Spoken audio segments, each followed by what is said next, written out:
Welcome back to Nothing But the BK Nothing But Nets podcast. I'm joined by John, no Dylan today. Dylan's got big boy work to do, so I'm here with just John to talk about the Brooklyn Nets. Another loss. The Nets are absolutely awful. But before we get into that, John, introduce yourself and tell everyone what you got going on. Gary, always fun to talk good basketball with you. To anybody to talk fun basketball with me, you can follow me on Twitter at OS91413 John. We are less than 4 games away from the trade deadline, so it's going to come very quickly. We're going to try to get you as much content as we can while a lot of stuff's about to happen. All right, so just to recap the game, the Nets are god awful. The Nets are dreadful. No Cam Thomas, no Cam Johnson, which I want to come back to in just a minute.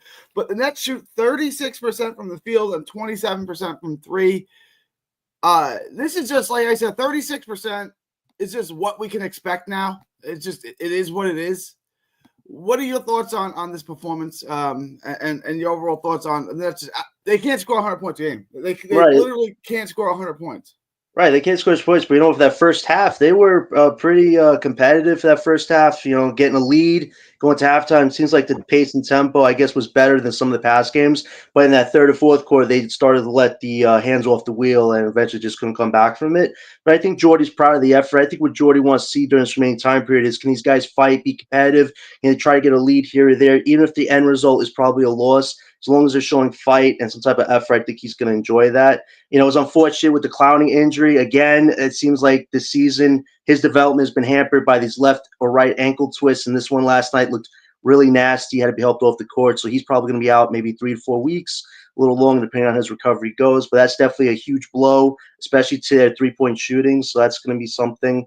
Claxton and Sharp, again, mixed results. Sharp had a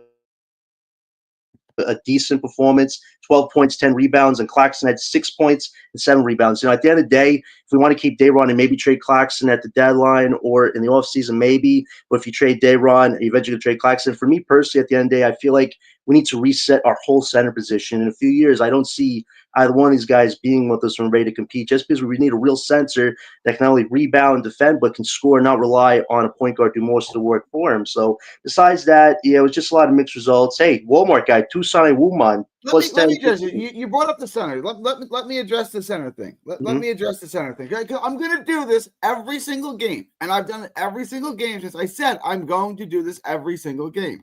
Okay, Nick Claxton played 25 minutes, 6 points, 7 rebounds, a minus 20. Let's look at Day'Ron Sharp, 23 minutes, 10 rebounds, 12 points, a plus 6. So they played almost the same amount of minutes. One guy's a minus 20, one guy's a plus 6. This is not a one-off. This is every game, John. I point this out every single game now, John. I said I was going to point this out There's one big difference. When Nick Claxton plays, you're god-awful. Like, I don't understand how. Does Jordy not look at this? Does he not care? I can't. I'm going to keep doing this. Every game, I'm going to point this out. That Claxton is a minus 20 and Sharp is usually a plus. Every game. Not one off. I've done this last 5 games now. John, your thoughts on that? Yeah, it's just unfortunate because you think about when he signed the contract, you thought maybe he could be a second piece behind Thomas, so it was going to be a tough year. That went off the rails. And the crazy thing is the whole coaching staff was brought in to essentially work around Claxton's defensive skills and try to get his offense to that next level, a Sabonis type role. But that never came to fruition because he got injured. He had a tough time coming back in. And when he did come back in, his personality, his attitude, completely different. I mean, the technical, emotional outbursts, the fouls, undisciplined basketball. Even last night, he had 5. I think he got fouled out the game last night and got a tough grade level up 1 because he had some contact on one of the players. So it's just unfortunate that a flagrant or something like that. So it's just unfortunate that his play has gone so bad this season, and now the Nets are looking at maybe some potential signers remorse. At the end of the day, I don't know if the Nets are going to trade Claxton at the deadline. It doesn't look likely given his performances are just not getting any better. Maybe the offseason during draft night. But at the end of the day, we need to get off Claxton's contract just because the results are just not getting there. And Day'Ron, his results have been very mixed as well. He's had some games where he looks really dominant as far as rebounding goes, and he gives you some more offensive punch. But other than that, he has nights where he can't dribble. He looks very undisciplined on defense. So the end of the day, I think if you can reset your whole center position, I think that's what's best for our future because both of these guys have some really huge flaws right now. I want to address one thing. Earlier about trading Claxton, and I don't know if it's possible to trade him. I don't know how other teams view him. In the offseason, when everyone put their list together of top 100 players in the league, there was one net on the list, and that was Nick Claxton, right? Whether it was the GMs who made the list, the media that made the list. So people viewed Nick Claxton in some type of way before the season started, as if he was a good starting NBA player, top 100 player in the league. He's been bad this year. How much has that changed, and how much is that just circumstantial? The Nets, he's on a tanking team this year, and if he was on a good team, he'd be much better. I'm very surprised that they even put him as the number one guy, because think about it. He was doing well with 3 superstar Hall of Famer legends on the team where nobody really defended him and he had his best offensive numbers. But you take that away, he's still doing the same things, but with way less talent, and he hasn't evolved his game. Cam Thomas had a great month in November, but ESPN media don't like him at all, and they're not going to ever acknowledge him really unless they're forced to. So the fact that Claxton got that, I feel like it didn't make any sense. And he just shows you the season that he's even having trouble as far as just even being a third or fourth option on this team. And you think about it, he's probably right now in everybody's minds a backup center, but he's making $20 million the next 3 years. And now you look at potentially trading him. What team is going to want to pay this guy $20 million to be a backup? Your hope is that maybe a team sees him as a starter to recoup value with a really good scorer point guard that can unlock 90% of his game. But there are very few teams right now that are willing to take that on. Hawks maybe. Pelicans, the offseason, something to think about. But other than that, there's a very small market, I believe, with Claxton right now, just because of the contract, and his production has just been really bad. I go back and forth on Day'Ron. Sometimes I thought Day'Ron played great. Well, not great, but he looked like a starting NBA player. And sometimes I watch him and he can't finish near the hole, and he has no offensive game, and he doesn't shoot anymore. And I was like, he can't defend. Why do we have this guy? Is there a trade market for Day'Ron? Are you opposed to bringing him back? Do you just let him walk in free agency? If you were Sean Marks, you're looking at Day'Ron. You know what he offers you. You know what he doesn't offer you. He's in a walk year. He's in his contract year. You have the rights to him. You can match any offer. What do you do with Day'Ron? There's so many factors to consider, just like you were stating. I think given the fact that Claxton looks very less likely he's probably going to get dealt, barring somebody coming out of nowhere just wanting him. But other than that, I think Day'Ron, there is a little market for him. There are teams that need a backup center. And if they're stacked teams, his role would just be to rebound, and try to get some dunks and lobs when he can. Other than that, you look at teams like Memphis, Lakers, I think, but they probably look at somebody else. Clippers, there's a few teams that need a backup center right now. So I believe right now going to this deadline, Day'Ron will probably be dealt for some seconds and an aspiring contract, and Claxton will probably be on this team. And draft night, maybe with our late second, one of our late first, we can get a center that could potentially be maybe a future center or a backup center. It's hard to see Day'Ron on this team just because he's had a lot of hard time catching up with the injuries. And it just kind of feels like there's not a lot of room left for Day'Ron to grow with this team, especially when we're drafting a whole bunch of people the next 2 years. So it just seems like his days, fortunately, are numbered. I need everyone to smash the like button. I need everyone to subscribe. I need everyone to do all that free stuff so we can get monetized, so we can get Dylan paid, so Dylan can quit his cubicle job, his big boy job, and just talk about Brooklyn Nets all day, every day. So I need you guys to like, share, and subscribe. Do all the free stuff. Leave a comment. Do everything that the algorithm likes. I want to get into this question from Nets Nation. Do you think Cam Johnson is getting traded? Yes or no? It doesn't want a whole preamble. He doesn't want a whole soliloquy. Just, my inkling, and you guys aren't going to like this, is no. Not till the offseason. John? I'm still sticking by my guns with yes, because I believe it's the best interest of this team's future. But if you keep him, there's definitely some Pandora's boxes that some of you guys may not want to open, but be prepared, because keeping a guy 28 going to 29 on a 20-year salary when you're trying to rebuild, there's definitely going to be some pulls there. So be prepared if you keep him. So you're saying yes, do you think he's going to get traded? Yeah, I'm sticking with that. I think he gets traded in the offseason. I think that ship has sailed. I think Sean Marks has valued him too high. I think, people are looking at him like, do I really want to give up 2 first-rounders for him? It's Cam Johnson. I don't. I'm not really that high on Cam Johnson. I mean, he's a good player. He's a decent player that serves a role. But I can't give up 2 first-rounders for him. I think that's kind of the way he's viewed right now. And look, we're going to get into some possible trades. Mm-hmm. Sacramento in a little bit. But before we do that, I wanted to touch on just the tank because the tank is going well, guys. Let me pull up the Tankathon standings. The tank is going well. As I predicted a couple of weeks ago, we'd be in fine shape in just a couple of weeks, and you guys would see. And I want to show you where we are because we jumped up another spot. But where is it? Here it is. All right, John. No one is catching Washington, correct? Yeah. They may not win another game ever again. No one is catching Washington. They are, gosh. When do the Nets play Washington?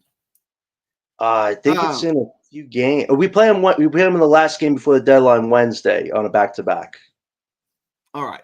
So Toronto has tied us in wins, and we're half a game. We're one ahead of them or back of them, however you want to look at that. In the loss column.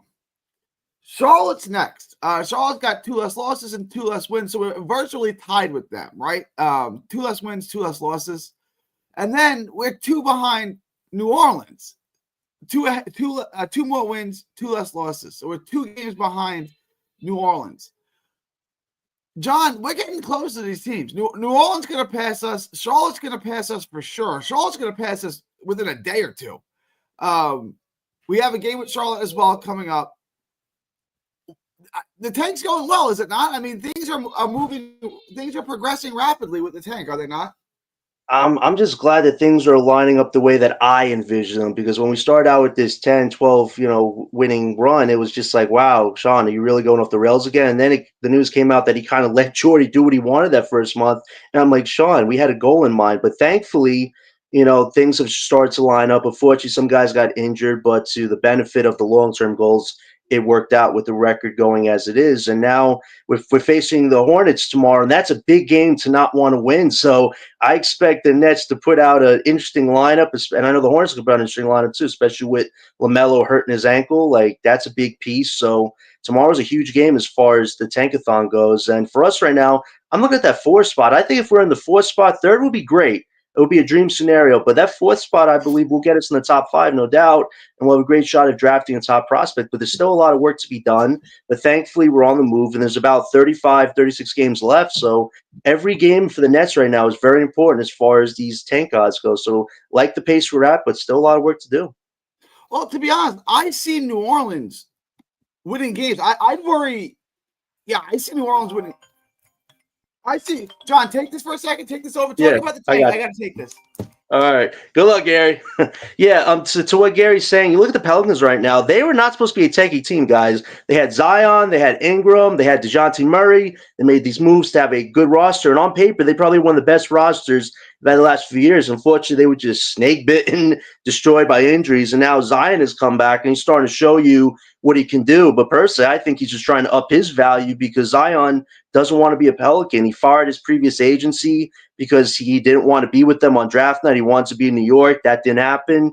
Fired them, and now I guess his rep told him, you got to get your numbers up if you want to get out this summer. So if Zion is winning games, he's doing us a huge favor. So I appreciate it, Zion, if that's your end game goal. Utah's a tricky team. Like, they definitely want to get number 1. They want to get Cooper, not just because of demographics and all that, but they really want a top pick. And Danny Ainge has done a mastermind job of recouping valuable assets in the Gobert trade and just the deal he made with the Suns right now, getting that 2030 pick.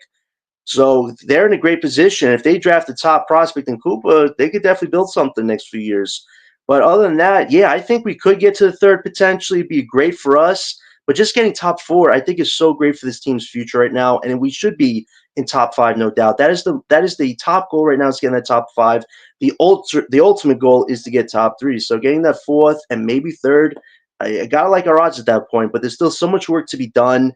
And just to go back to your comment, Nets Nation, Cam Johnson should be traded. At the end of the day, listen, he's had 3 great months. But look at his career before that. Other than that Philly game series that he played with us, and these 3 months, he has mostly been average most of his career. And, most of that you could say was tribute to injuries. He never got an established rhythm. Now he does, but it's on a bad team. And you think about it, can he replicate this at 29, 30, 31? And are you going to resign him at that point? I wouldn't. I think the Nets right now, like Sean Marks has been saying, is he wants ultimate cap space flexibility. And our cap space bill is looking great. I think we're up to $60 million right now. And if you get rid of Johnson, you could be around $70 to maybe $80 million cap space. that is a huge advantage for the Nets. It's a power play move. Getting the most draft capital, if we pull this Johnson move off, will be a power play move, but having ultimate cap space in a very important summer with one of the most important drafts in a long time, the Nets have a lot of decisions to make this summer, everybody. I'm telling you, this is probably the most important summer in Brooklyn Nets history. Good call, Gary? Yeah. I had to take care of something. I was ordering something and they got the address all screwed up, but we fixed it. We're good. Don't worry, Gary. Don't worry, Gary. I'll send you the bill for the 10 minutes I covered for you. I know I walked out. What were we talking about? Cam Johnson, or are you still on the tank? No, I was talking about the tank, and I just pivoted slightly to Nets Nation's comment. But I told them, like, the Pelicans, they're winning right now. Zion probably doesn't want to be a Pelican much longer, and if he wants to win games to boost up his value, he's doing us a huge favor. And Raptors, thank gosh, they're starting to win games, and the Hornets. If the Hornets and maybe the Pelicans pass us, and we get third, we gotta like our chances of getting top 3 at that point. But still a lot left to be done there for sure. Ingram is playing for a contract. He ain't going to sit and tank, right? Zion is playing for his NBA life. He wants to be traded, right? Right. He ain't going to New Orleans is going to win games. Like, New Orleans is going to win 10 more games. I don't know about 10, but they're going to win significantly more games. We're going to catch New Orleans. That's not an issue. The issue is, can we catch either Charlotte and or Utah? Can we catch both? I don't know if we can catch Utah, but we can for sure catch Charlotte. That puts us in the number 3 position. And I'm good with that. Like, Utah is more talented than us. Utah's really sitting in the catbird seat, man. They're more talented than us, and they're 4 games behind us in the tank. They're in a good position. But at 3, look at the odds. Like, we're at 3, we have a 52% chance of getting the number 4 pick, which is the best, and 14% of being number 1 overall, which is the best. Like, if we can get to that 3 spot, that's just as good as the 2 spot. You know what I'm saying? As far as odds go. So let's just get there. And I think that is very, very possible. Like, New Orleans is going to pass us by and wins. And I think Charlotte is too. And I think we're sitting there in the 3rd spot. I think we're in good shape with the tank. I know the tank didn't start how we wanted it to. And we won a bunch of games. But at the end of the day, we're losing games left and right. And you look at this lineup that we're putting out that shoots 36% every day. Jalen Wilson, Noah Clowney's hurt now. We didn't get into that. Do we have an update on Clowney? But no. Claxton, D'Lo, Keon Johnson. I don't know who are we gonna start now? We're gonna start of Woman with Clowney out. I listen for tomorrow's game. I made a comment on Twitter. I said this is time to play Walmart guy and Reese Beekman in a game where you really don't want to win, especially if you want to drop to 4. So I hope that there's a crazy wonky lineup nobody's expecting tomorrow. Hell, let Claxton take all the shots tomorrow. Like, whatever you got to do to not win tomorrow, the Nets, that should be a priority right now, because this game is very important tomorrow as far as the tank goes. It's an important. I mean, it is an important game. But we still got 35 games. You want to lose this game. You want to lose the head-to-head. I get it. It's not make or break. Let me see what Don said. Gary, pull up my most recent tweet. Maybe in the replies, but this was proposed today for a Johnson trade. All right, go ahead. Talk about the Charlotte game for a second, the significance of that game, and let me try to find Dylan's tweet. It's a very significant game. I mean, we're tied right now with the 5th odds. We lose, we get 4th odds. So, like Gary said, there's still a lot of game left to be played. But from now on, when you're facing teams that are head to head with you for the top spots, you really don't want to win. And tomorrow might be a tankathon of epic proportions. But the Hornets not having LaMelo is obviously a problem. But they still have some pieces to be very competitive. So let's hope the odds fall in our favor again tomorrow. Like Gary says, the tank is looking good, but there's still a lot left to be done. And this upcoming summer is important for Brooklyn's future. We need to get a top prospect. Whoever we draft in the lottery is the first official prospect in Brooklyn Nets history. That is sending a huge message and statement depending on who we draft. And if we do that, then we have a summer we potentially we do have the most cap space in the league. So these decisions this summer will pretty much dictate where we are in 2026 in that draft and beyond when we want to contend again. So this summer is going to be make or break for Brooklyn Nets and their whole future. So let's see what happens. Look, I've never seen anyone more excited to tank than Dylan. Like this, I guess I'm on board with the tank. I am at this point, but I'm not happy about it. He's got his background here. His tank. It's a good luck omen. It's actually surprisingly, it's actually doing us wonders. I'm not seeing this tweet. I'm not seeing this tweet, Dylan. You know what? Maybe it's his Nets press reports. Maybe that's what you should look up if it's Nets not on press there. Yeah, Nets press reports. There you go. It should be there. Is it there? I told no, as of yet, they still believe they provide the best offer for Cam Johnson. I don't know if he's talking about this here. Rumor, I'm told Sean Marks was in contact today with Sacramento GM Monty McNair. No advancement talks as yet, but Sacramento still believes they provide the best offer for Cam Johnson. Protection seems to be the holdup for Sean Marks. It's go to replies. Okay. Hang on. Stat page. See, like the good thing was, if I wasn't mildly retarded, I would know how to do this. No, it's all right, Gary. You know, it'd be nice we got this before the show, but Dylan's Okay, very John's busy. got a reply here. This could be the Yeah. offer. Cam Johnson, Dayron in 2 seconds. Yeah, that's what I propose potentially. Because at the end of the day, if the Nets' main goal is to get a second protected first, I'm willing to throw Dayron in 2 seconds just so the Kings are getting something extra out of the deal as well. And it's not just, we're taking 2 firsts from them just for Cam Johnson, who may or may not help them in the short term. But that's not. I don't think that's what Dylan's alluding to though. But that's what I replied to. Let me see. I'm trying to find what he's talking about. Okay, which which tweet? I don't know which tweet he's talking. Hang on. Let me read. I'm messing up, Dylan. I'm messing up. It's on my main page. Go to replies. My main page. Go to replies on my main page. You know, funny. I'm gonna have to try this before. Nets press IG. Yeah, Nets press IG. So this one. Okay, I'm here. It's the one I tagged The Athletic in. The Athletic in. Do you see this? Am I bugging? You're very zoomed out, so I'd have to get extra reading glasses to see this, and I have good eyesight. I don't know. And that's I have.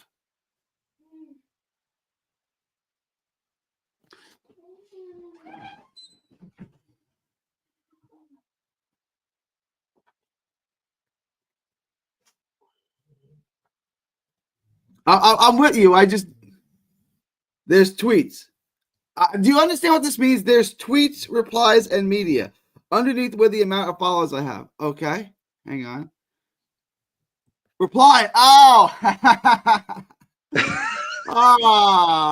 all right. You're working with a mildly retarded. Oh, okay. Here it is. Got you. I got you, Dylan. I got you. We broke the code. I got you. We're back to the Da Vinci Code. I got you. There we go. Okay, what's this say? Zoom in a bit, Gary, on that. Goal. Okay, The Athletic proposed a Cam Johnson mock trade. Brooklyn received Keldon. Ooh, wait. I haven't even read this yet, and it's a yes from me. Okay, Brooklyn receives Keldon Johnson. That's my homeboy. 2027 top 6 protected first-round pick. And a 25 first-round pick.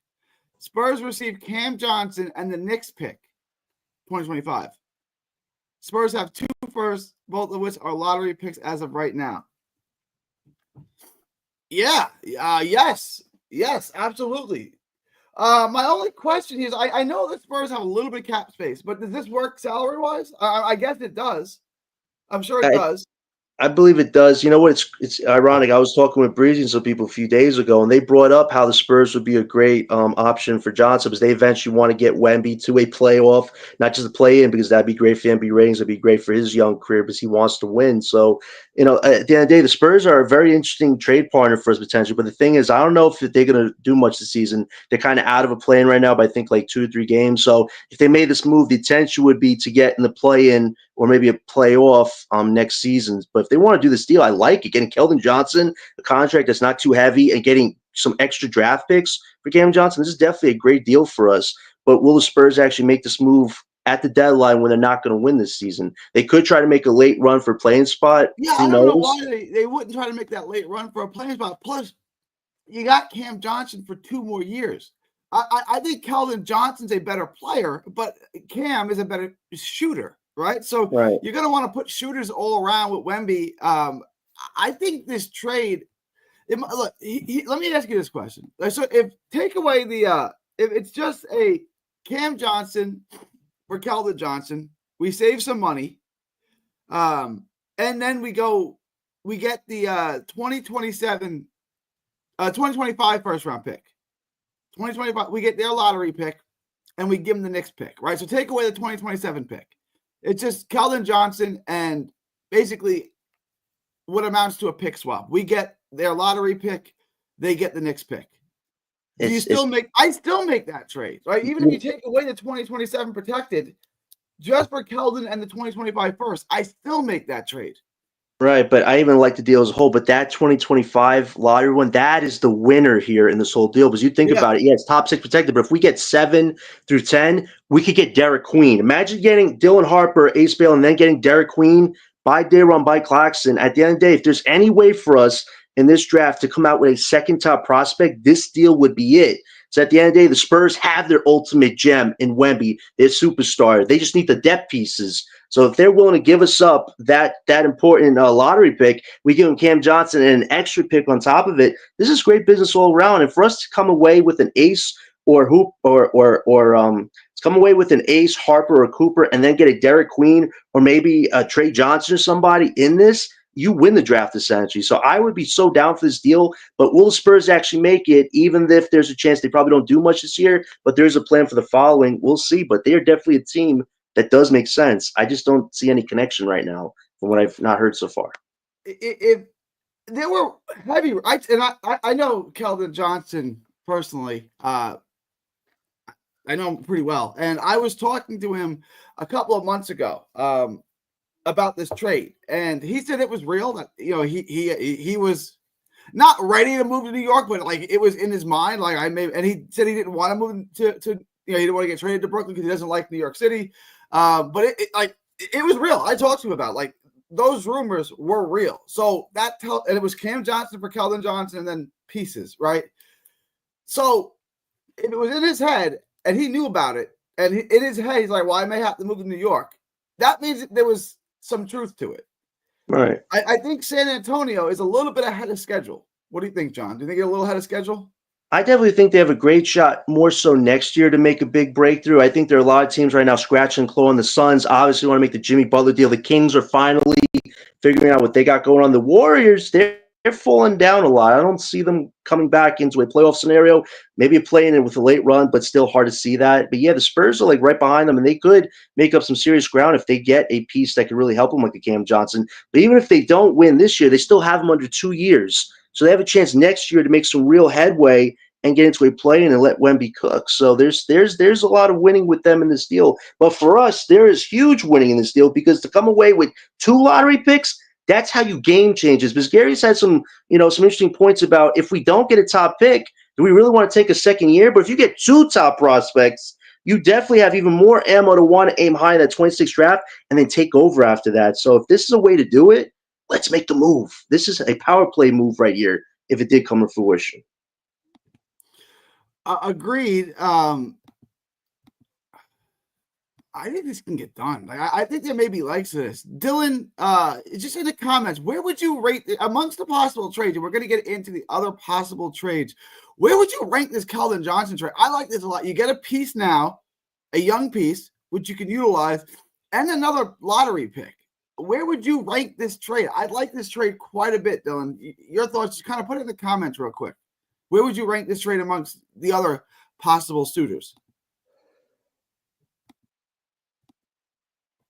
And John, same question. While he's responding, your kind of thoughts on that.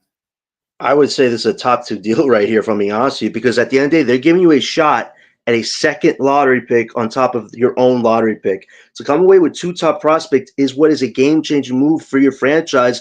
And as far as your timeline goes, coming away with 1 is all fine and dandy, and it's huge. But come away with 2, that's how you enhance it. And for the Nets, we have a lot of places we have to address. We have to address the center position eventually, power forward, and point guard. And come away with a point guard or center or a forward in the center. That's how you start, figuring out the nucleus of your core. So I'd be down for this deal if it would happen. It's definitely a top 2 right now, especially with the fact that this is the one team that's actually willing to put up a lottery pick potentially for Johnson, which is wild, but crazy things have happened.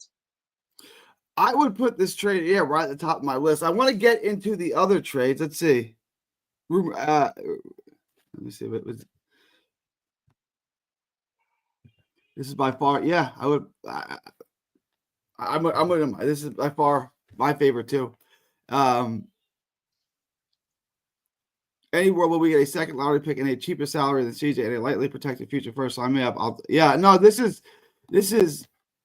Look, even if that second pick is lottery protected, make the trade. If the 2027 pick is lottery protected, look, they got Wembanyama. They're going to be in the playoffs in 2027. Can we just be real? Unless Wembanyama gets hurt, they're going to be in the playoffs. So even if it's lottery protected, you're good. Just make the trade. I'm absolutely with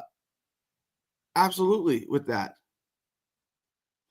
So, John, I want to get into some of the other trades. You had a Sacramento trade. Let's talk about your Sacramento trade and why I'm not making that trade. But, run by your Sacramento trade.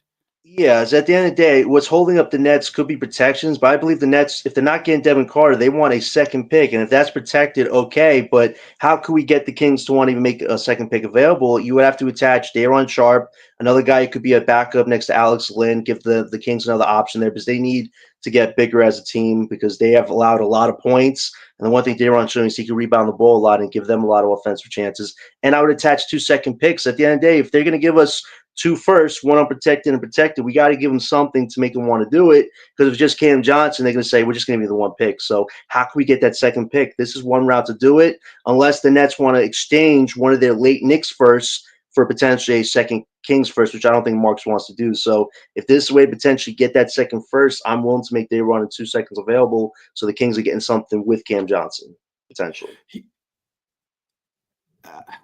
Here's the – okay. And then, hang on. Run me by that trade one more time. Yeah, it would be us getting Kevin Huerter, Trey Lyles, unprotected first, and a protected first for Cam Johnson, Daron Sharp, and 2 second-round picks. All right. I mean, there's one reason why I'm not making this trade. Kevin Huerter. However we're saying that, Kevin Huerter. Mm-hmm. His contract, he's awful, and his contract is worse than Cam. Look, Cam Johnson's. I'm going to pull up his contract. I don't care that you're giving me lottery. I'm not taking on this contract. You're not making this contract my problem. I'm going to pull up the contract. Mm-hmm. 4 years, $65 million. That's what is that? 1632, about $16 million a year. He's got 2 years left, right? He's expiring next year, right? Is he expiring next year? Or does he have 2 years left? No, I think it's next. Yes, next year's expiring. So next year he's making $18 million. Okay. I thought he had another year left on this. Yeah. All right. This is he's got 1 year left on it. He's an awful player. He can't shoot anymore. But now 1 year left on the deal. I thought there was 2 years left on it. See, that's why we have this a lot of negotiating going here. What can we give them to incentivize? At the end of the day, I agree with you. The contract doesn't work for our long-term future. That's why we need a second. But if we can get to a second, we have to include Daron and these other picks to entice them. I think this deal is where both parties could get something, and they're not just giving away pieces for nothing. Like, they're not just giving us Kevin Huerter with 1 pick. You give us 2 firsts. You could add top 10, top 13 protection on that second first. But you got to give us that extra first if we're taking Kevin Huerter's contract, and we'll give you Daron and 2 seconds, so you're getting draft capital back in this deal. I hope Marks and the Sacramento Kings manager are negotiating this, because obviously looking at Kevin Huerter, Trey Lyles, and a first, it's not as enticing for Brooklyn because we're just getting 1 pick out the deal, and who knows if that's protected or not. If that's a protected pick, I don't want to do the deal. Why am I taking Kevin Huerter and a protected first that's not even that valuable? This is why there's a lot of negotiating going on here, and I think my deal has a lot more balance to it than the deal that the Kings want to give us right now. You know what? I've changed my mind. I thought he had 2 years left on the deal. He's got 1 year left on the deal. I'll just make the trade. I don't love this trade. I'll make this scary. Trade. See, I'm a great salesman, aren't I, man? Yeah, well, it was right. I thought he had an extra year on the deal. I thought he was making, 17, 18 million for 2 more years. I'm like, there's no way I'm bringing that on. He's horrible. But 1 year. I mean, I can't even buy him out. No one in the league would want him, but whatever. I'll just eat a salary for 1 year. It's a horrible contract. Right? Like, think about it. It's the same contract, dollar-wise, that Dorian Finney-Smith is playing on. Dorian Finney-Smith is 10 times better than Kevin Huerter, and they're making the same money. I mean, it's Doe has an option next year for $16 million, right? So he's making Yeah, he 16 does. this year, 16 next I year. believe he's opting out of it, so he's going to probably sign with a new team this summer, unless the Lakers can re-up him. So Sometimes players need a change of scenery and coaching scheme to get back to where they once were. Herter is not a bad deal at all, in my look. If he went to the Nets and he's playing in this lineup that the Nets played yesterday, he's the best player on the team. But that's not saying much, Oh no, D'Lo is, but he's the second best player on the team. When you talk about a lineup that has Walmart, it has Keon Johnson, Jalen. Yes, Kevin Herter is a pro, and he's an NBA rotational guy. Even though things, yeah, I get it. If he came here, he'd probably shoot with a lot more confidence, like Cam Johnson. It's like you guys have played basketball before. When you go and you play with guys that you're better than, you got a lot of confidence. I'm going to put up any shot I want because who's going to stop me? When you go play with a bunch of guys better than you, now you get a lot more tentative, right? You want to pass, right? And that's kind of the way Cam Johnson is playing now.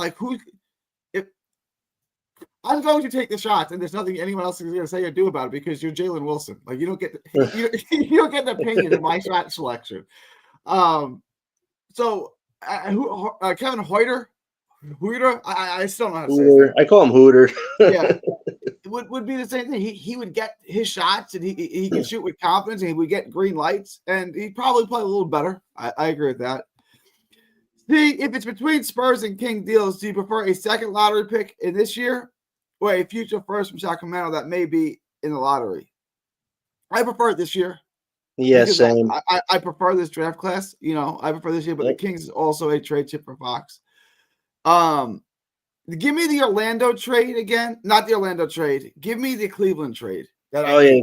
The Cavs deal. But listen, if the Spurs are giving this deal, I don't even want to talk about the Cavs. But if the Cavs are trying to consolidate their pieces, remember, they're dealing with some injuries now. Mobley was injured for a bit. He just came back. They just lost Dean Wade for a few weeks. He's been starting wing. They really need a wing right now. That's why I keep hearing. So if they're willing to consolidate a mix of assets like an expiring Karis LeVert, prospect Jalen Tyson, 3 to 4 of those trove of second-round draft picks, and that 2031 unprotected first, that's an interesting mix of pieces, but still, it's not good quality. Quantity standpoint, yes, but quality, the only thing that's valuable is that 2031 first, because I don't think that team will be together in 4 to 5 years. Other than that, it's not really that huge of a deal for as far as quality goes. Guys, if you are watching, please smash the like button. But give me the trade one more time. Give me the Cleveland trade. Yeah. Give me the pieces in the Cleveland trade. Yeah. All right. It's Karis LeVert expiring, Jalen Tyson prospect, three second-round draft picks, and the 2031 unprotected first. For Cam Johnson, yeah, and nothing else. Yeah.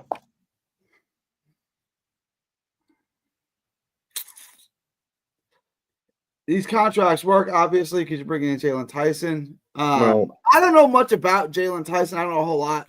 3 twos, with the amount of twos that we have, does absolutely nothing for me. So, to me, this is expiring money, a prospect I don't know much about, and a 2031 first. 2031, I want to put this reference, that kid is in 8th grade, okay? Right. He's in 8th grade. That doesn't mean he's bad. LeBron James was once in 8th grade. Kevin Durant was once in 8th grade. That doesn't mean he's bad. It just means this is so far out. I don't even know how to think about this. I don't love this trade. I may hold on to him. If this was the only trade that was available, which is not, I would probably hold on to him in the offseason. I think you can get better value for him in the offseason. To me, you're getting LeVert. Well, what do you think of Jalen Tyson? And the only thing I'm getting out of this in the next 5 years is a salary dump. Yeah, that's what mostly feels like. And the way the Nets, I would view this, would be the way the Utah Jazz just pull off the deal with the Suns. They consolidated 3 of their late firsts, not really valuable first, but they got that Suns 2031, which could be a huge pick. The Suns are not going to be contending in 4 to 5 years with the same lineup. They're probably going to be rebuilding in 2 to 3 years. So the Jazz, if they're ready to contend at that point, that draft pick, the 2031, will be a huge trade chip to getting a superstar. If we got this pick, maybe it marks the mind to be like, if I hold on to this pick for the next 2 to 3 years, by 27, we're ready to compete, and the Cavs are probably not as good of a team. We give a team that has a superstar that Cavs pick, where that could be a lottery pick for them down the line. It's essentially a huge trade chip at the end of the day. The Nets would not draft for that pick probably. That would be one of their big pieces to try to get a superstar in a trade package. Other than that, I agree with you. It's not really a valuable deal. But at the end of the day, if you're trying to get Johnson off this team to preserve your own lottery pick, this is a deal that you would make. But if that Spurs deal is on the table, I'm not even mentioning the Cavs right now because they have nothing to compete with that deal or the OKC deal. If that deal should have happened, but it's not going to happen at the moment. If Cleveland was the only trade available, you would make the trade, right? I would, just because if I could milk a lot of those second picks, like 4 second-round draft picks with that first, I'm getting quantity at that point. If I can't get quality, I go on to quantity because he's still valuable right now, and I'll try to extract as much assets as I can at that point. All right, so we got the Orlando. I mean, we got I'm losing my brain. We have the San Antonio trade, which is hot. I like that. Then we have the Sacramento trade and the Cleveland trade. Any other trades, any other teams, Memphis, Orlando, anyone else that we should keep an eye on? Yeah, we're definitely going to talk about Memphis, Orlando. The other teams I'm not going to talk about. Maybe we'll mention OKC at the end, but let's go to Memphis right now. They are a team that has a solid young core, but they need to make a move. And so far, their trade deadline plans have gone really bad. The Doe deal didn't work out, obviously, because they were not willing to lessen the protections on their picks. Then they wanted Jimmy Butler, and Jimmy said, I want nothing to do with you. So the Memphis has to do something. Cam Johnson and Day'Ron Sharpe are two pieces that fit what they need right now as far as making a significant run in the playoffs. And they have draft assets from 25 to 2030. They have young prospect players they could put in a deal, and they have Marcus Smart's contract, which could be expiring. If we could come away with a Marcus Smart, Vince Williams, or another prospect and a 2026 first, that's a deal you sign off on because you literally get what you need at that point. So they're definitely a team to look out for if the Nets are looking to get most of what they can back for Johnson at this point.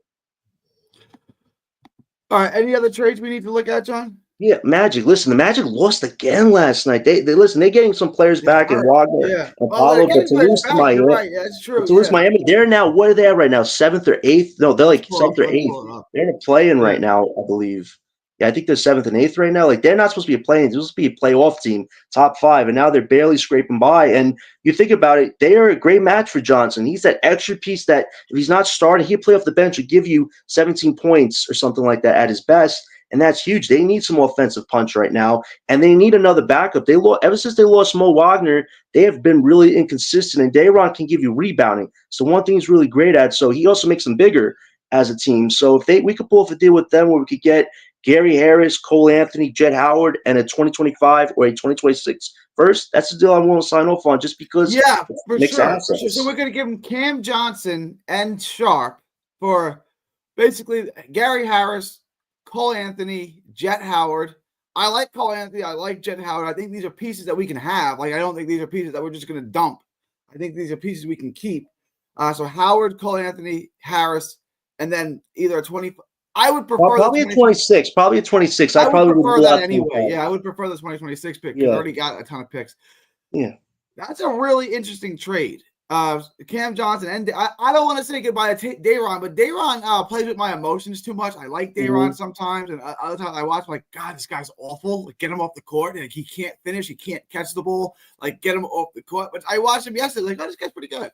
So, like, initially I was against trading Day'Ron, but I'm okay with it now. I don't even know what his future holds. I don't even know what I would offer him as far as a contract next year, perhaps. I don't know. Maybe that's for another conversation. But this Orlando trade, I would rank this as number 2. I would say San Antonio was 1, and this Orlando trade is 2. Where would you rank this trade? Yeah, I would definitely say it's a solid deal. Coming away with Howard, a prospect, reuniting with his father, I think that's a good family bonding moment right there. Something the Nets getting the caps on as far as good moral vibes go. Other than that, getting a 2026 first is huge. We need another 2026 pick. So if we want to come away with that and the prospect for Johnson and Day'Ron, that's some good business. Maybe we could extract some seconds in that deal as well, or something that they're willing to give up. I think they need help right now. They're not supposed to be a play-in team. They're supposed to be a playoff team. And Day'Ron Johnson could definitely get them to maybe that 6th or 5th spot because I don't think they want to be a play-in team right now. So the deal makes sense. We can match the salaries. And Gary Harris, he's not going to do much for us. He's a vet. Everybody wants vets. So if you want to keep him, get rid of him, doesn't matter. And Cole Anthony, he could be a part of the rebuild. He cannot be part of the rebuild, but he's a young piece that could give the Nets a spark or something. We could get rid of him when the time is right. So yeah, it's a good deal. I would make this deal, but the Magic, I'm surprised They haven't You started are a trying to reach out stickler yet. for the seconds. You love second round. But you're the guy that when you buy a new car, you're like, I need the floor mats. I need free floor mats. I need another pair of keys, and I need free car washes. You really like these second round picks, don't You know why, Gary? Because we're in a new CBA era, and all these teams now are being so stingy with the first. And when we're a contending team and we want to make game-winning moves, like getting a center that we need or a forward, look at these teams right now. Nikola Vucic, they want a first for the guy. He's playing great this year. Teams are only willing to give seconds. You need seconds to make deals when you want to win as a team, and we're consolidating all that. The firsts are to get you stars. The seconds are to get you those pieces you need to win a title. So get as much as you can because they're going to come in handy eventually for Brooklyn when we do contend again. And we need as much picks, especially when we have a window to win. So don't look at them as like they're just meaningless picks. Those are picks that can help you make solid trade moves when you want to win as a team again. And that's what the market is showing right now. These deals that are going to go down, most of them are probably going to be for second round picks, and you'll probably see maybe 1 or 2 first round picks exchanged unless it's for a star player. On that, most of these middle ground players are going to be second round picks. So it's actually good business to have as many as you can because you're going to need them eventually. They're not just meaningless picks. There are value to them, but I mean, look, if you look at the amount of, I mean, you're not getting a ton of value for you know what I'm saying? You're not getting a ton of value for a second round pick. You're getting Right. you know, the 40th best player in the draft or what have you. It is what it is. And sometimes they pan out. Nick Claxton was a second round pick, you know, lots of good players for second round picks. But the hit rate is like, you know, 2 out of 30, right? Like there's 2 good players drafted in the second round out of 30 picks. So it is what it is. I don't mind them. They don't really move the needle for me. Like if you say I gave you 3 second round picks, okay, well I basically got nothing. Like, that's kind of how I view them. You know, I look at that as like, all right, do you want to buy the car? I'll throw in free car washes. All right, I'll buy the car. Like that's how I kind of look at second round pick. Like it's not really a make or break to me. So when you tell me, you know, in the Cleveland deal, you're getting 3 2s. To me, that's like I have to be close to a deal before that, right? Like we have to be close on terms anyway, where I'm almost saying yes, and then you say I'll give you 3 2s. Like they just don't. I don't value them. I would try to get 4 or 5 of them. At the end of the day, the Cavs want to win right now. Their draft assets are 10 picks. They essentially have 8 seconds and 2 firsts. I'm trying to get a good haul of those. Give me 5 or 4 of them and give me that first. At the end of the day, if they want to win now, I'm taking all the picks you can grab to give. These second round picks out like Halloween? You're giving all the kids second round picks. Like what are we doing? We have a million of them already. What are we doing with more second round picks? We're consolidating assets. And Gary, I'll say this to you too. Well, I'll say this to you too, though. Draft night as well. We want to move up in the draft potentially. If we're willing to consolidate those Knicks first and some seconds to a team to move up, giving away all those picks actually comes in handy for the draft night too. Not just making trades when you're ready to contend again. They can help you on draft night as well as far as moving up the board. So they're helpful in different ways. Not as far as talent goes, but moving chess pieces. They're very important. Let me defend John on this, right? So if you're a good team, if you're the Knicks, for example, you're Milwaukee. Not that Milwaukee's good, but they're supposed to be good. The first round pick that they don't have any first round picks, I don't think. But hypothetically, my point is, if you have a first round pick and you're a competitive team without any cap room, the first round pick represents a guaranteed contract and a guaranteed roster spot. So there's a guy I have to put on my roster and I have to pay. The second round pick doesn't come with those guarantees, right? So I have more options. I have more flexibility with the second round pick than I do the first. So if you're asking a good team like the Knicks, for example, would you rather have the 29th pick in the draft or the 31st pick in the draft? They'd probably rather have the 31st pick because they're probably going to get the same guy that they are already looking at, right? And they don't have to guarantee him and they can pay him less. That's why a really good team would rather have the early 2 than the late 1. So John is right. There are some values in this pick if you're trading with a good team like in Denver, something like that. Like they don't want the guaranteed spot.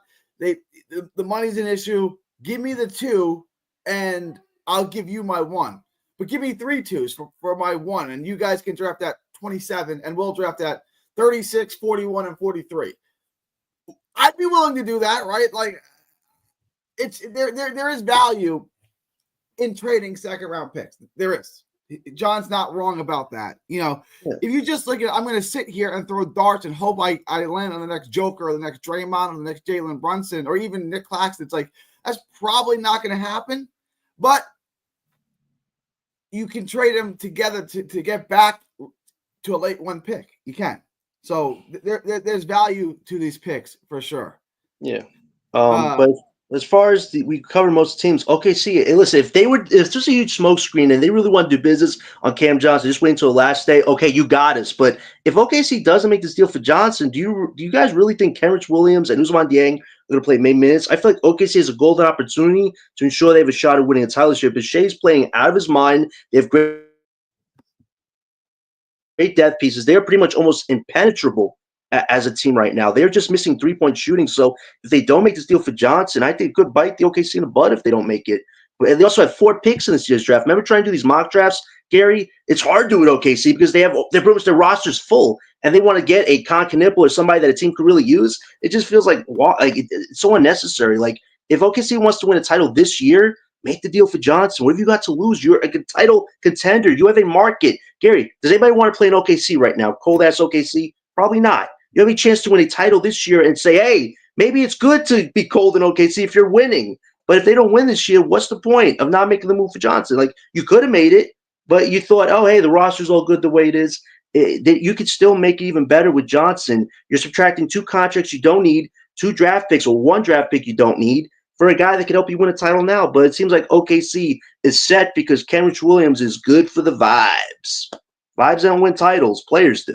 Yeah, Kenrich Williams, who is a Texan, God bless him. I love Kenrich Williams. Is not a good basketball player. I don't understand how he's in the NBA to start with. There's just certain guys I look at you and I say, what is your skill set? How did you get on this court? And Kenrich Williams is one of those guys. He's been in the league for a while, so I suppose I'm wrong that he actually is decent. I just, like, what does he do that makes me, as a coach, say, I need to put that guy on the court? At all, ever. I don't understand Kenrich Williams at all. I don't get it. He's a good bench warmer, but I even said it to some people. Somebody showed me, you really talk bad about this stat line? I'm like, dude, it's 2s, 1s, and 0s in 5 minutes. What is that? That's in garbage time. That's not playing main minutes. Listen, Presti's done a magnificent job. He beat the CBA system before it was installed. Now he's got all these draft picks. He's got a almost complete team to win a title, but he still have 3-point shooting problems. It showed up against the Bucks in the Cup. It showed up against the Cavs in one of those 2 games they faced them.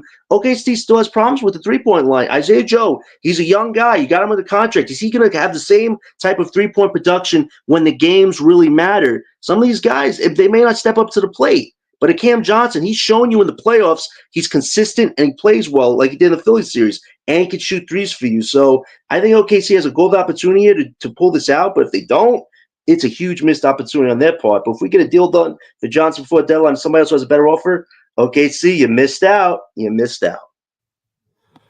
All right, I want to get back to the 10. I want to pull up the schedule real quick. Here's what we got. We got some big ones coming up, John. We got Charlotte. That's a big one. Mm-hmm. Then we got back-to-back losses to Houston, home and away with Houston. Okay, that's good. We're going to have a win over Washington. We're at home, at Washington. John, we're going to win that game. Like, we can say that we're not, but we're kidding ourselves. We're going to win that game. We're beating Washington. It's a back-to-back. We're beating Washington. If me and you play, we're beating Washington. We're going to win that game. I could dunk on Washington. 6 and then we got 2 big ones that we got to lose. We got Charlotte again. Before that, we have the Heat. The Heat at home. The Heat aren't very good. They have turmoil. Miami should win that game, and I'm pretty sure they will, but that's a winnable game. And then we have home again for Charlotte, which I think would be favored in that game, potentially. So what I'm saying is we have, of our next 6 games, 4 of them are very, very winnable. What are you hoping for? I know you're hoping for 0-6, but what do you think is, knowing these guys want to win, that these guys want to play, what would you take? What are you expecting? If we went 2-4 in the 6, would you be okay with that? It really depends on what we do at the deadline, because if you move the pieces you have to move, then I'm fine with living with the results because we should be good. But we still have this little wiggle room right now between the 4th, 5th, and 6th spots right now in worst odds. And we're just getting by right now. And it'll be nice to have a cushion, which would be losing. But at the end of the day, Wizards, you probably have a chance to beat them. The Hornets, if LaMelo Ball's out, these guys are playing scrappier and have more hunger, they could pull out a win out of 2 there. But at the end of the day, those wins don't help us, but they help the morale and what Jordy's trying to do. So that's probably realistic. But this deadline is very important. We have 3 games. Well, we have 4 games left before the deadline. And you have to wonder, Johnson's out this road trip. He's out right now. And the next time he could suit up is on Tuesday. So if he doesn't suit up for that game, he should be traded at that point because we have all these rest days in between these next two games. So if he doesn't play next Tuesday and Wednesday, why is he on the team at that point? That means you're going to trade him because he's ready to play right now. He's not limping on the court. I saw him in his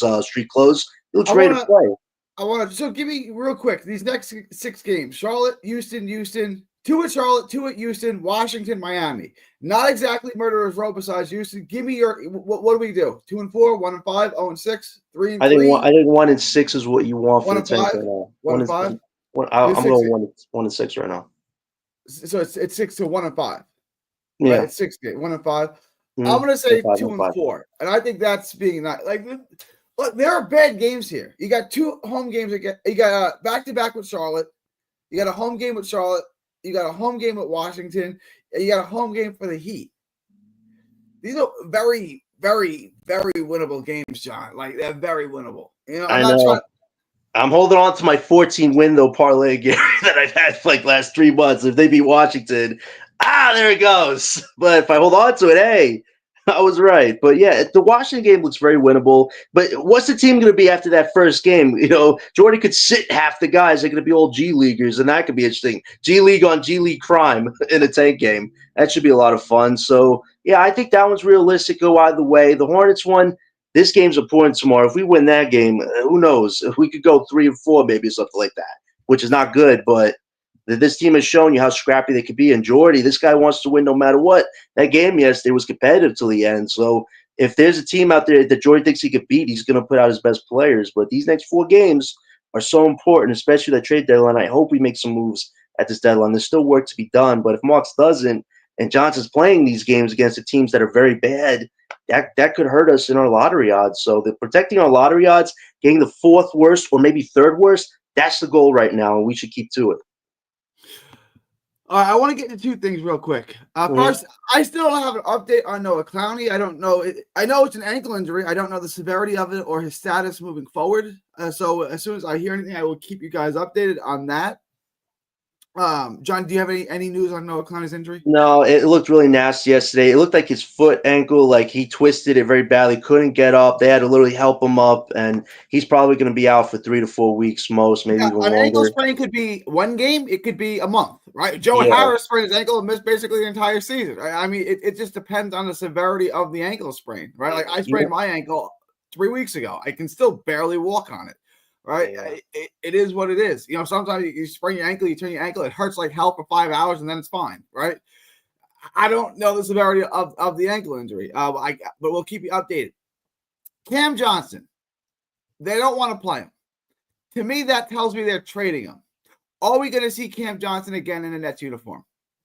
We shouldn't. And at the end of the day, we have all these rest time. We're playing tomorrow, and then we don't play till Saturday, and we have 4 days off in between. So his next time to suit up would be next Wednesday. If he doesn't suit up Tuesday. If he doesn't suit up next Tuesday, he should likely be dealt, around that time, or he's leading up to the deadline. If he doesn't play that game or Wednesdays against the Wizards. But if you keep him, I'm just like, why'd you rest him there at that point? Yeah, protecting lottery odds, but you should have got your best deal for him. So it should be, but still, this could go either way. I mean, we talked about all the interesting teams, Sacramento, Memphis, Cavs, even though we don't want the deal. The Spurs out of nowhere. It's just what team will do it. It might be a team we're not expecting right now because half the league was interested in him about 2 or 3 weeks ago. And now there are teams moving away because they don't want to meet the 2 first-round picks. But I keep telling Marks this. I'll keep saying it. Get the best mix of assets you can.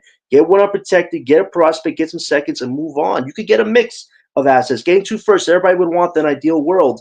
But this is a business, and these other GMs are not going to just throw that out there unless they're getting guarantees on what they're getting back as well. So this could go either way, but I'm still banking on him getting traded before next Thursday at 3 o'clock.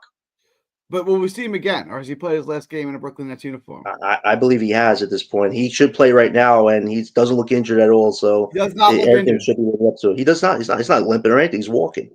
Another guy I don't think is injured. Cam Thomas. Has Cam Thomas played his last game in a Brooklyn Net uniform? Listen. If he gets traded to deadline, there's going to be pandemonium. They're not going to play him again, and they're not going to resign him. They're not going to trade Cam Thomas. But I mean, they might just lose him. Like they don't want to win. They're not. He's not hurt. He pulled his hamstring 2 months ago. What's it? Well, what's interesting is they said tomorrow he's got an MRI on the hamstring, so they're going to see how it looks. And if anything looks good, he should be back in a week or so, depending on how it goes. Probably most likely at the deadline. But everything that's looking, they're probably going to re-sign him. Let's remember, he's only played 19 games this year. John, what makes you think they're going to they didn't even discuss contracts with him last year when you could have kept them on the cheap. What makes you think that they're going to keep Cam Thomas? I mean, I'm not saying they are, they aren't. I want them to. I love Cam Thomas. I have a Cam Thomas jersey. I want them to keep Cam Thomas. I'm putting that out there. What makes you think that Sean Marks, who doesn't like Cam Thomas, is going to keep Cam Thomas?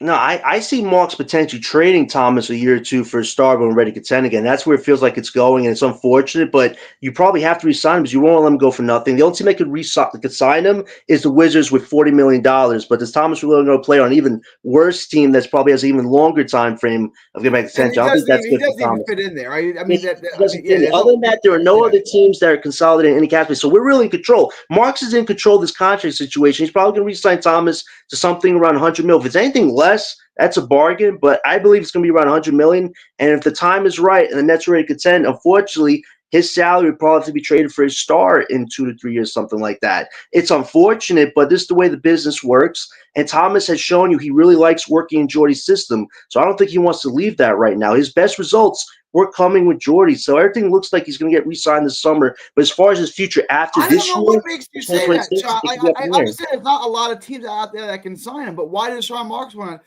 Like Peoples Hernandez makes a good point. He doesn't play a lick of defense. Mm-hmm. Sean Marks only likes two-way guys. If you look at the prototype of what Sean Marks likes, tall, long, athletic, right? Shooter from three. That's not Cam Thomas. It's like a guy that dates a girl, and every girl he dates looks exactly the same. It's like, okay, this guy's got a type. Sean Marks has a type. He likes a guy who's long, versatile, plays on the wing. That's not Cam Thomas. You know what I'm saying? Like, I want them to keep Cam Thomas. I'm just not convinced that Sean Marks likes Cam Thomas as much as the fan base does. Like, people have a point. He's not a Sean Marks type player. You're 100% right. And at the end of the day, Marks has never valued this guy. You know, we think that KD's the one who chose this kid because he saw potential. And Marks has never really valued Cam Thomas. He hasn't marketed him. Thomas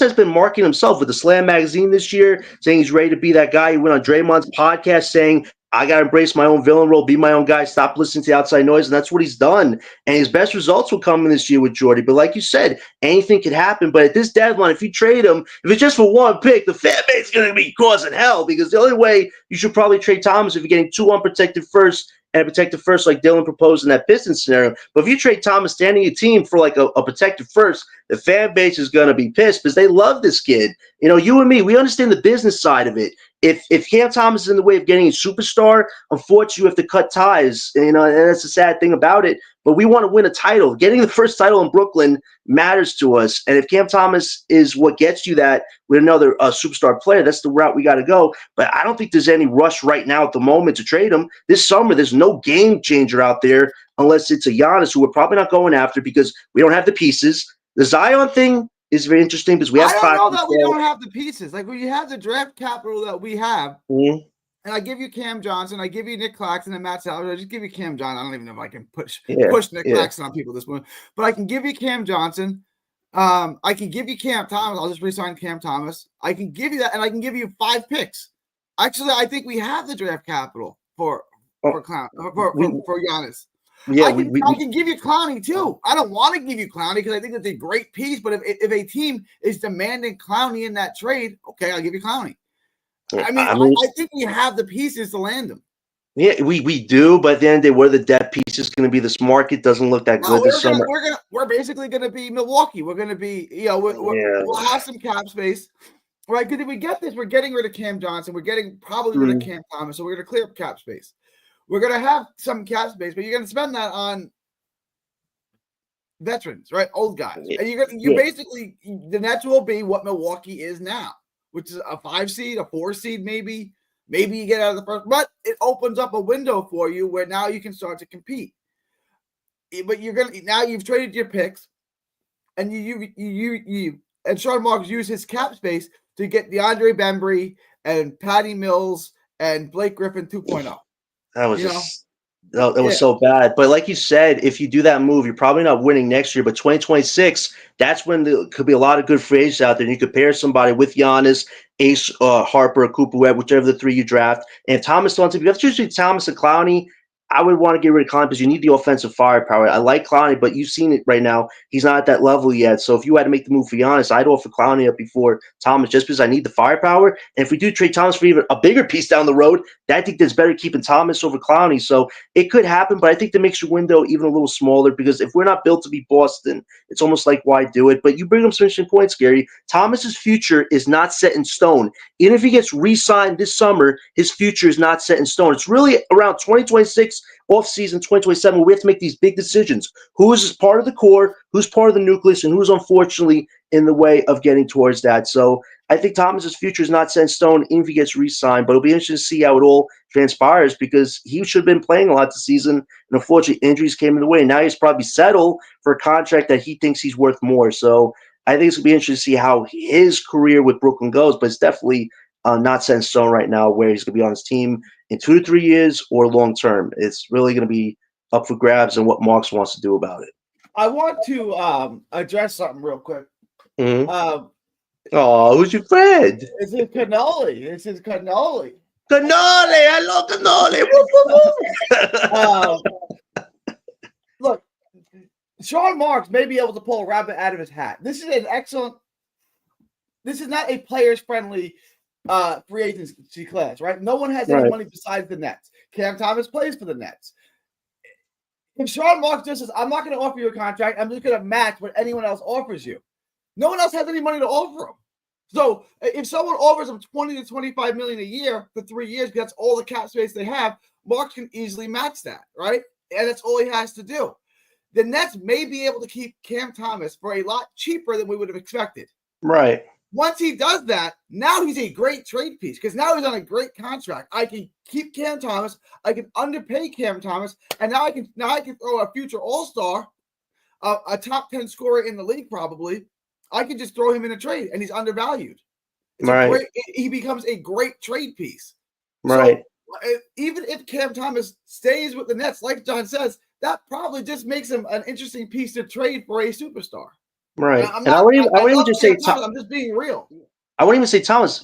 How we use this cap space? We sign players to 1 or 2 year contracts in this summer and potentially next year. Those are trade chips as well that could eventually be consolidated to get a star. So this cap space has to be used very wisely. Not throw it at an Ingram or Randall. Throw it at pieces that you could eventually trade for a superstar. You need guys like that because when you start to go for the big contending run, you're going to need a star or two. You're going to need good depth pieces. The depth pieces you sign with the cap space we have this summer could all be trade pieces. Not just Cam Thomas' salary, but it would be a big part of a bigger deal. But even the veteran pieces we probably could sign this summer, they're most likely going to be trade pieces for the 26th deadline or pieces for a star down the line. So this cap space money, as great as it looks as quantity-wise, it's got to be used wisely because that could be set us up for bigger moves down the line, for sure.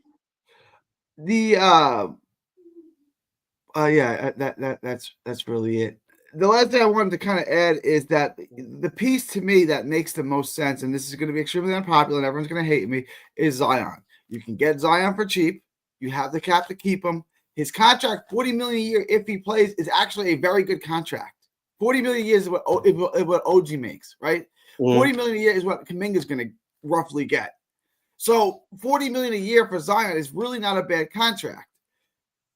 I think to me, that still makes the most sense because I don't have to go broke and I don't have to give up a ton of picks. Like if I trade for Giannis, I'm going to go broke and I'm going to trade all my draft capital. Zion, there's no trade. You're seeing right now, there is zero trade market for Zion. Nothing, which means I can get him for cheap. I still think that's probably your best option. And there's hope that he plays. I don't see any other way out of this. Like the Nets are in hell, guys. Like look at our roster. We play Walmart and Jalen Will, and none of these guys are even going to be on the roster in 2 years from now. I wouldn't think. I think the Zion thing is very interesting. Like I was very against in the beginning, but if he could prove he's healthy, he could average the rebounding, scoring, and assist numbers he's showing right now because he wants to get the hell out of the Pelicans. That's the Zion you want to see, a hungry Zion, not a food-hungry Zion, but a game-hungry Zion that wants to compete at a high level. And at the end of the day, like Gary said, if we keep Johnson and we consolidate him and Claxton and 2 picks to the Pelicans for Zion, his money for next 3 years isn't guaranteed. We actually have a 2-year window for that last year to see what he can do. Can he get back to the levels he was at in Duke? We don't know. Can he be healthy for more than 2 seasons? We don't know. But he's shown you when healthy, he can dominate the interior paint. Not many people could stop him on the offensive glass. And you don't have to give up a whole lot. At the end of the day, we get a lot of cap space just giving up Claxton and Johnson for Zion. And the 2 picks are not going to be lottery picks. They're going to be probably late picks. So we don't give up a hell of a lot, but still there's a price to pay if it doesn't work out. But if the gamble pays off, like Gary says, it enhances our rebuild and still lets us draft a solid draft piece that could be next to him and maybe could be used as a recruitment piece to get another star. There are some ups with Zion, but there are a lot of downs right now. But if he works out, if you make the deal, it could really be one of the highest gambles to pay off. But we need to see Zion healthy the rest of the way before I'm willing to go all in on that. All right, I need to wrap this up. Again, I wanted to ask Dylan, live for either one of the Houston games, either Saturday or Tuesday. Are you down for that, Dylan? A live stream of one of the Houston games? Let us know in the chat or text us. But we're thinking about going live for one of those games. And then last thoughts, John. Any next 6 games are big. Like 2-4, I think is if we go 2-4, I'm happy with that. I don't see us going 0-6 or 1-5. There's just too many winnable games. But give me your closing thoughts. All right, Gary, such a great show, man. We crushed it. Dylan, hope you're doing well, buddy. If you guys ever want to talk about me, you can follow me on Twitter at OS91413John. Like Gary says, we're in the clutch time right now. 4 games left. 9 days to go to the deadline. Now, hopefully this Jimmy Butler fiasco crap with Pat Riley can just get resolved because it's really killing the trade deadline right now. Like, it is boring. I'll be honest with you guys. I've been so excited about always coming on here, but this last week has just been really dull personally because there's not a lot to talk about. Me and Gary, we've covered everything. We've covered all the angles about Johnson, Thomas, Claxton, how have you. We're ready for the moves to start, the business side of this. And once this Butler deal gets done, it should get done. Windhorst just said today that Miami is lowering down their asking price. Hallelujah. Let's get the deal done because we got a Cam Johnson thing to settle. So hopefully that this gets done soon, and then the trade deadline can just open up. We get business done and march towards getting a top draft pick because we need one. This summer is make or break for Brooklyn's whole future, and let's get this business done. How many days till the trade deadline? 9 days. 9 days. 9 days. It's next We'll Thursday. do a long ass live stream on that day, right? I think we should do it around 4 or 5 because they got a coverage from like 1 to 3. I think 4 or 5 would be good. We could get all the info together, all the deals that were done. We'll just talk all about it if you want, and we get a few people again. It'll be a great show. Definitely tune in. Next deadline on February 6th. Let's go. All right, appreciate y'all. It's January 28th, 2025, from Texas to the world. Thank you and God bless. Peace.